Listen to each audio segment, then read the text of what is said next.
This news update is brought to you by... So, I'm meeting Rico later. Gotta check in with the girls, but first, let me check my usage on the MyLime app. Now, what should I wear? Hashtag sexy. He's here.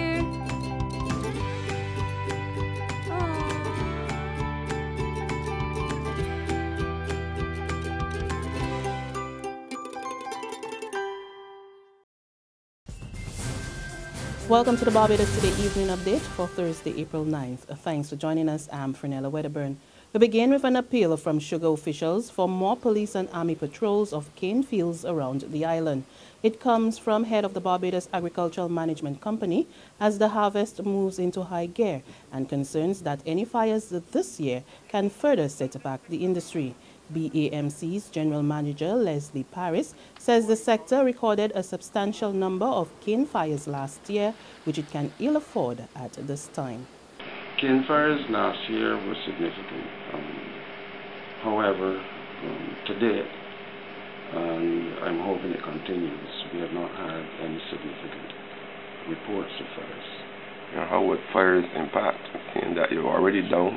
Well, fires impact negatively, because what would happen is that you have a harvesting schedule, and when a fire occurs, it then becomes our main priority to move that cane to the factory.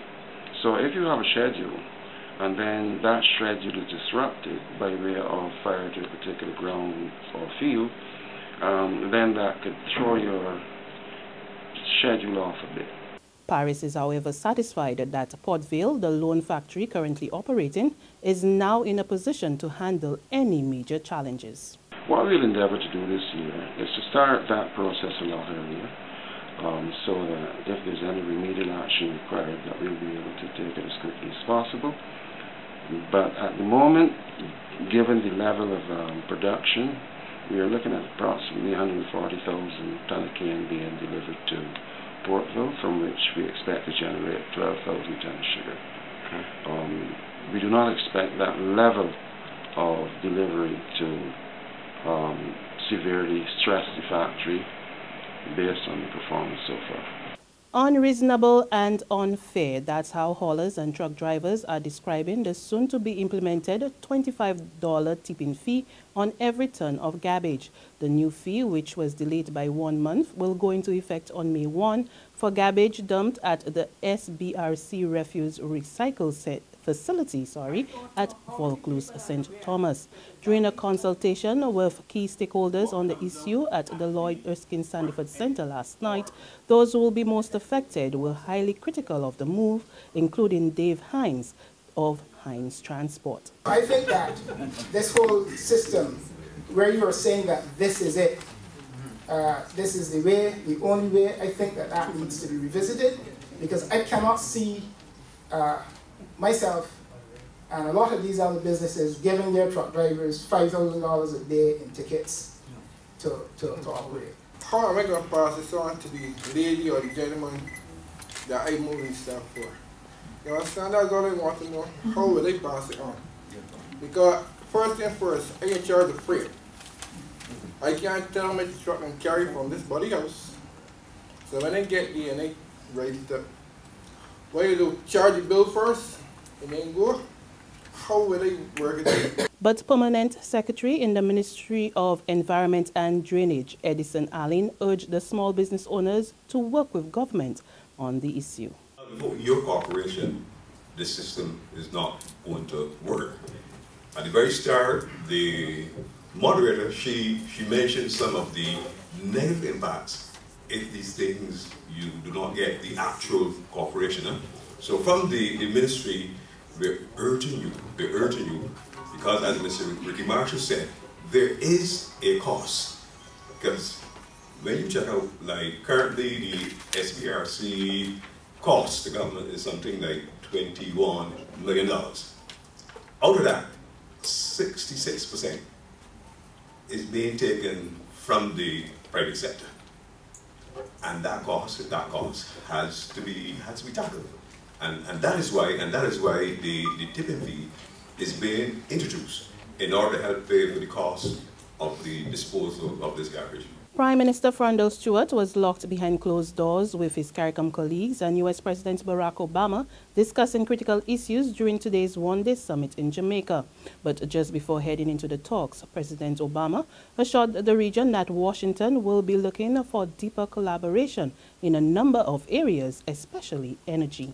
One area that we've spent a lot of time focusing on, and we'll discuss further with the other CARICOM leaders, is the area of energy, where oftentimes people of the Caribbean, despite having less resources, are paying significantly higher prices for energy. And if we can lower those costs through the development of clean energy and increased energy efficiency, we could unleash, I think, a whole host of additional investment and growth. And I think there are going to be a whole host of areas where the United States can be helpful. We also address the issue of climate change, which obviously many island nations are most concerned about. The president says there will also be greater cooperation with security.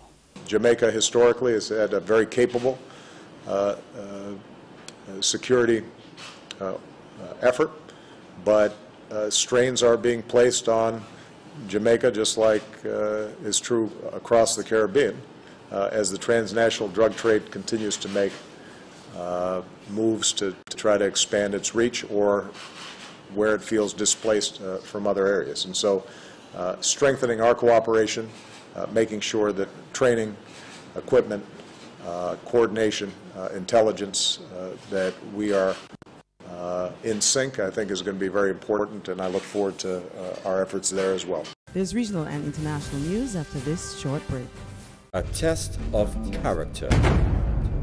A test of focus, a test of will, a test of resilience, a test of courage. Barbados, the test is on. West Indies, England, May 1st at the Mecca. Tickets $30, $40, $50, and $60. It's on. Are you Barbados is on? Barbados, are you ready for Movado? She says our destiny, she get next to me. FAS Entertainment presents the Digicel Reggae Beach Party, Sunday, April 19th, at the all-new Reggae Island from 3 p.m. Featuring the new sensation, Gully Bop. Every girl want to walk off Popcorn. The return of Movado. Plus Flat Pipe and Satis, Brutal, Kurt Brown, Mad Dog, Peter Ram, Celebrity Face, Lady Essence, Stiffy, Mole, and Slims. MC Jamar the Star. The Digicel Reggae Beach Party, Sunday, April 19th at the all-new Reggae Island, Pierhead Lane, Lower Bay Street from 3 p.m. It begins here. To news from the region, President Donald Ramata is defending his tenure in office as election campaigning moves into high gear in Guyana. Speaking to Capital News, the president said while his 3 years at the helm have been challenging, his government has delivered on its promises. Our promise has been out there all the time, and it has been out there in the parliament that we have been making, great efforts to create the social and the physical infrastructure to make our country, take our country to higher places. We have been frustrated in these last 3 years. And finally, on the international scene, terror reigned in a northern Afghan city today after gunmen dressed in military uniforms stormed the office of the Attorney General, killing at least 10 people and injuring over 65 more. 5 security officers, including a police chief, are among the dead, and 26 government officials are reportedly hurt. The siege ended 7 hours after it began, with security forces killing the 4 gunmen who stormed the office. The Attorney General was rescued some distance away from his office by police. And on that note, we come to the end of our Barbados Today evening update, but we'll be back again tomorrow morning. Until then, remember you can log on to www.barbadostoday.bb, subscribe to our e-paper email updates, or like us on Facebook. You can also catch us on Izumi Media in bus terminals or screenplay at supermarkets and gas stations near you. Also tune into Channel 101 on Lime TV, as well as Mix 96.9 FM to get all the latest news and sports. I'm Fernella Wedderburn. See you later. This news update is brought to you by... So, I'm meeting Rico later. Gotta check in with the girls, but first, let me check my usage on the MyLime app. Now, what should I wear?